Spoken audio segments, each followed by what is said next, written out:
What's good, YouTube fam? It's your boy Tony, aka the Sender of Chaos and Controversy, and I'm gonna jump into this real quick before I get on to the side note of what I want to say in reference to the video that I posted about Simone. Um, I don't think people understood or understand the purpose of why I have created this platform. Okay. Um, I talk about a range of topics that I put on the table for us to discuss. Okay, many of which people are not going to agree with, and I do that intentionally to have a discussion about the unpopular things that people choose to shy away from, or I'll be the antagonist intentionally to spark a debate or have a open dialogue, whether it's like through video chat or in the comment section that I'm having currently about Simone and her dropping out of the Olympics in Tokyo. Okay, and as long as we can be civil and respectful, I welcome opposing views. I don't entertain an echo chamber. I don't. Okay? So if I say, hey, I agree with this person, let me use the example of the amazing Lucas. I know he's not popular amongst many, um, but if there's something that he says that I may agree with, I'm going to address it with my agreeing with him on certain things. Okay? But I notice when you talk about certain things, it makes people feel some kind of way. They get all in their feelings. They get affected somehow. And they feel like if they can't retaliate against you because of where you stand on certain things or your points of view on certain things, I don't want to follow you no more. And that's fine. I mean, that's well within your right to unfollow somebody. But have the understanding, I'm not here to cater to the liking of people. I'm here to create a platform to have these open dialogues, these discussions, these debates, things that are controversial, so to speak. You know. But with that being said, moving on. Okay. So I'm having an interesting discussion in the comment section, and by all means, it's not saying that I'm against this individual in the comment section because again, I don't entertain the echo chamber. So far, it's respectful. It's a healthy debate, but to touch upon something that I'd like to address, to elaborate more on where I'm coming from with this. No one really truly knows for certain. Is more so speculation at this point based on not diving deeper into the reasoning why Simone decided to opt out. Yes, she said she wasn't feeling it. If you're not up to your full potential and giving your all in something, instead of hurting the team, because as a team, they're looking at the point system. And if your performance isn't to where it should be, as far as your status goes, your ill performance is going to affect the team. Even though you might have individual points that go up and boost you up, but still, it's a team effort. Okay, depending on whatever the event is. Okay. Now, I know there are many who are disapproving of it because not only do they feel that she let the team down, that the way she went about it was distasteful. People aren't agreeing with it. People are criticizing her for it. And when it comes to where we are at today, is it anything new or to be less expected of? I mean, anything, especially if you're an athlete. they're going to come at you with something to say, this is what we disapprove of, and here's why. And of course, I was looking for the go-to I got you moment to say, oh, due to how they're looking at other athletes and things, so to speak, that she's probably doing this for political. Well, there's no elections taking place. Oh, she's probably doing this in protests. I didn't see her, uh, you know, shouting Black Lives Matter or disrespecting the flag or not participating in the anthem or any of that. So we can't use that as this is where we're gonna crucify her at the stake. No, can't do that.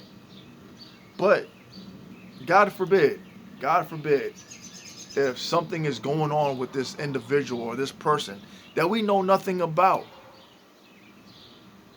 Okay? Just like with Sha'Carri, when she messed up, she violated the policy. She smoked weed. And then later on hey, you know what? I take full accountability for it. You know what? But you know what? In order for me to deal with the loss of my biological mom and how I ended up having to find out about it, the way for me to cope with it, whether it's deemed as being right, wrong, or whatever the case may be, this is my reason for doing what I did. And I take full responsibility and accountability for it. She was going through something. We didn't know about it until after the drug results came out, and she had to give some kind of an explanation, because that's what we all expect, right? We want to know the reason. What's the reason why? Right? Because until then, when we're left without any answers, we're not content. We're not satisfied. We are left to draw our own conclusions, are we not? Okay? So,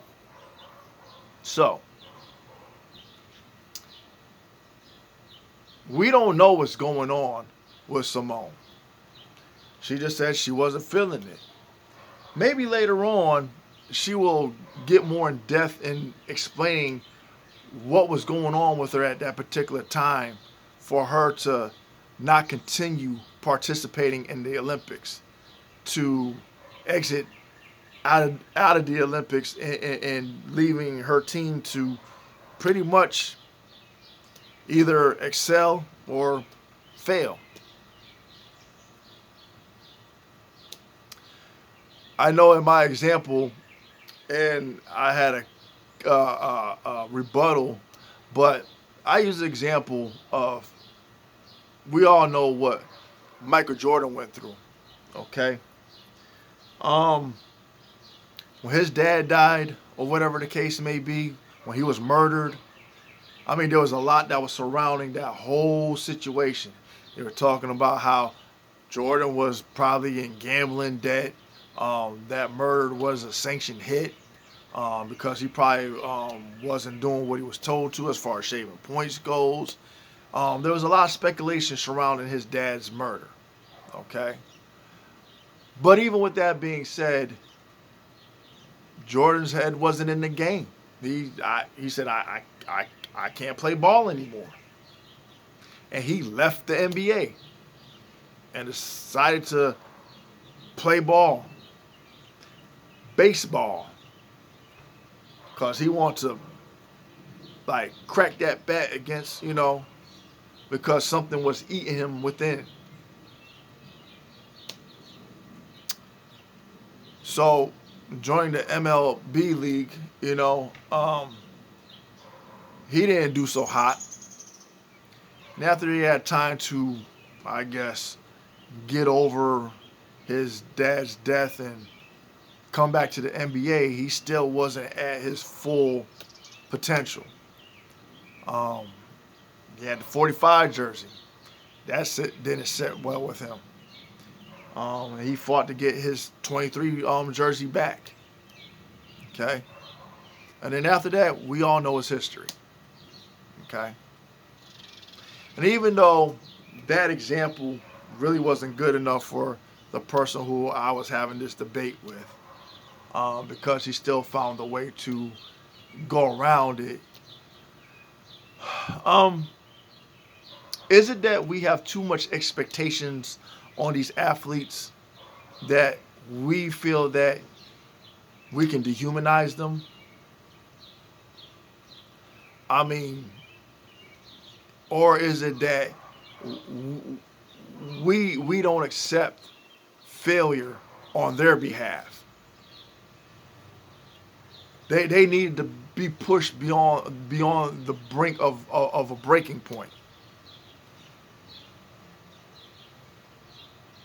Because because I was thinking, if there were people with the attitudes that they have today that are coming at these athletes in the aggression and in the manner and the tone that they are when it comes to any little thing that they do that they disapprove of.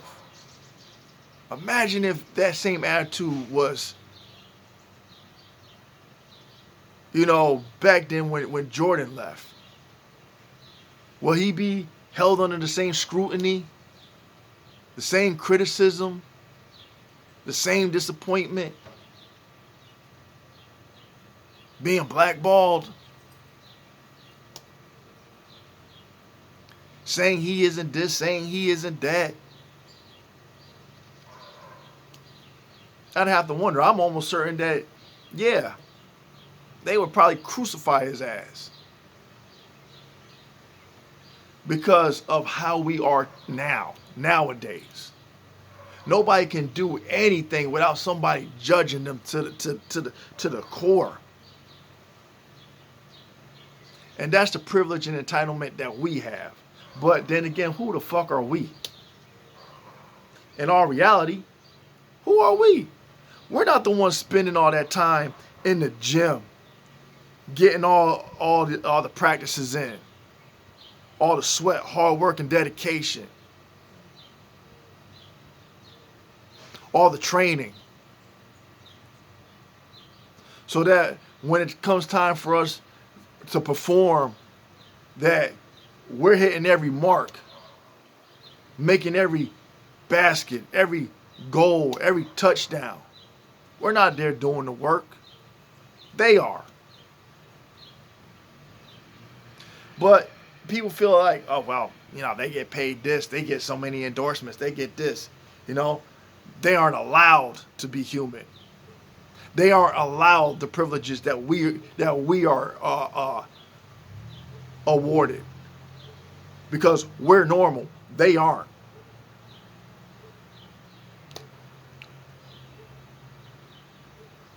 They better figure out a way how to perform.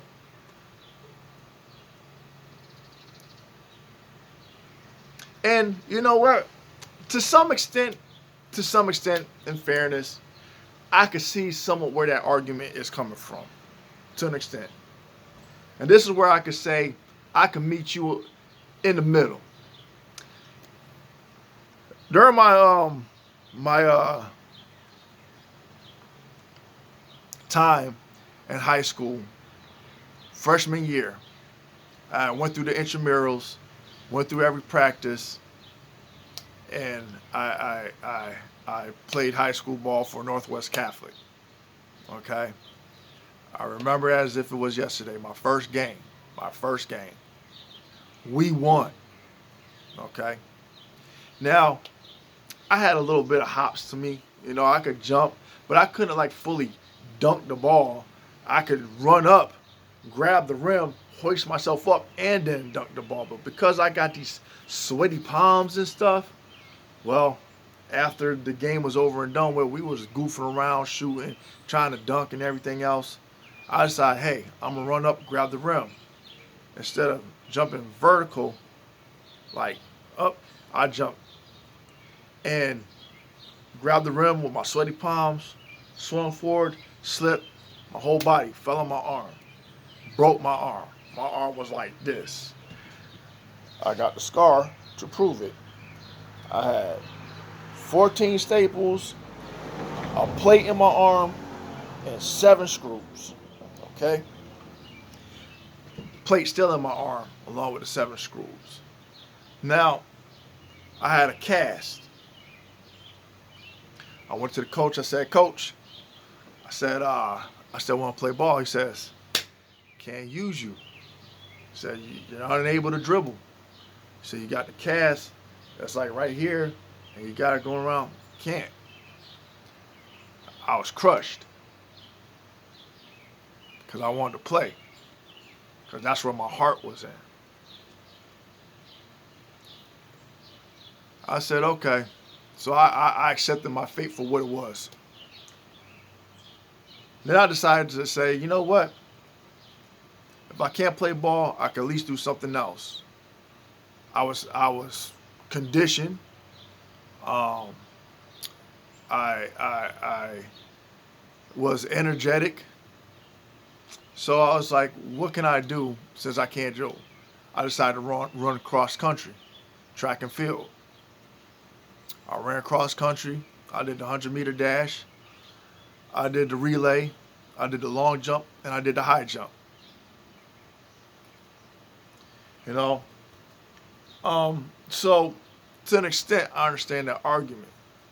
But at the same token, I wasn't going through any mental issues at that time.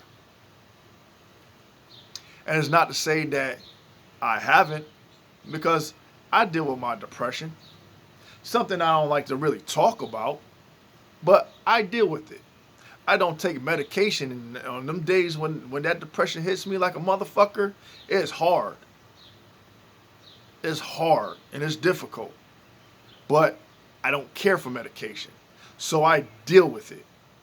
I either deal with it by doing these videos, or I'm on TikTok being stupid and funny and silly, trying to make other people laugh, while inside I am fucking fighting demons. So, unless I share with you what I'm going through, you don't know unless I tell you. You don't.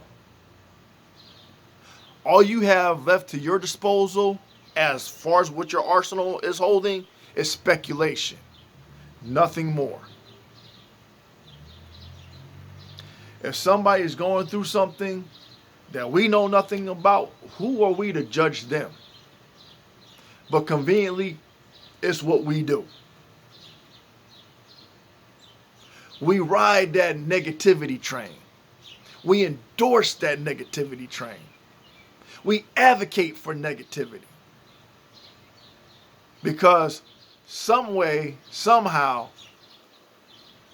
someone else, by the lack of their performance on a team, has affected us directly somehow.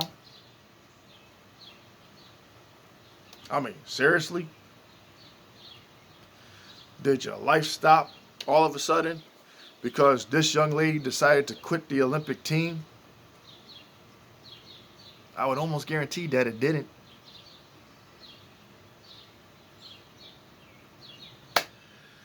Anyway, I'm not going to keep, that's what I had to share. I appreciate the opposing point of views. I'm not knocking people for having a difference of opinion. I welcome it. But I do have to take a stand on what I believe in, so I stand my ground on where I see things and how I see it. You know, I can't always be in agreement with everyone else if I have an initial standpoint. On other things, I might bend a little bit. But other than that, as always, please like, share, and subscribe. Hit that like button, or even hit the thumbs down button. You can do either or. You got options. Yes, you have options. Isn't that a convenience? To like or dislike. But anyway, peace.